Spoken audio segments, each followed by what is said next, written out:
सिंधुदुर्ग जिल्ह्यातील मालवण शहरातल्या बरड नाकानजीक हॉटेल प्राईडच्या बाजूला मनसेच्या नूतन शाखेचा शुभारंभ 14 मार्चला संपन्न झाला. मनसे अध्यक्ष राज ठाकरे यांच्या मार्गदर्शनाखाली कार्यान्वित झालेल्या या शाखेचे उद्घाटन पक्ष निरीक्षक श्री गजानन राणे व श्री संदीप दळवी यांच्या प्रमुख उपस्थितीत मनविसे राज्य प्रमुख संघटक यश सरदेसाई यांच्या हस्ते फीत कापून करण्यात आले. मनसे महिला जिल्हाध्यक्ष मोनिका फर्नांडिस यांच्या माध्यमातून या शाखेचा शुभारंभ झाला आहे. ढोल पथकाच्या गजरात व फटाक्यांच्या आतषबाजीसह असंख्य ज्येष्ठ व युवा मनसैनिकांच्या उपस्थितीत हा शानदार शुभारंभ सोहळा संपन्न झाला.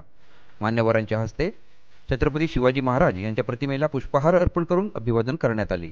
या कार्यक्रमाला जिल्हा पक्ष निरीक्षक गजानन राणे, संदीप दळवी तसेच मनविसे राज्य प्रमुख संघटक यश देसाई, जिल्हाध्यक्ष धीरज परब, महिला जिल्हाध्यक्ष मोनिका फर्नांडिस, जिल्हा सचिव बाळा पावसकर, अनिल केसरकर, जिल्हा उपाध्यक्ष गणेश वायरकर, उपजिल्हाध्यक्ष कुणाल किनळेकर, मनसे माजी पदाधिकारी अमित इब्रामपूरकर, दया मेस्त्री, विशाल होटवणेकर, गुरु तोडणकर, विल्सन गिरकर, आबा हडकर तसेच माळगाव शाखा अध्यक्ष हर्षद पाटकर, देवगड तालुका अध्यक्ष संतोष मयेकर, देवगड तालुका महिला उपाध्यक्ष स्वाती सावंत, श्रीमती रश्मी दाभोलकर, अक्षय जोशी, ज्येष्ठ व युवा मनसैनिक, मनविसे पदाधिकारी व कार्यकर्ते आणि मनसे महिला कार्यकर्ते उपस्थित होते.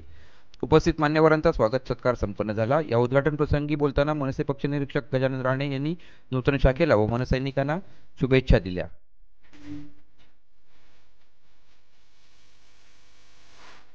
पक्ष निरीक्षक संदीप दळवी यांनी उपस्थित मनसैनिकांना मार्गदर्शन करताना पर्यटन व पर्यावरण या घटकांवर काम करायचे आवाहन केले. मनविसे राज्य प्रमुख संघटक यश सरदेसाई यांनी त्यांच्या मनोगतामध्ये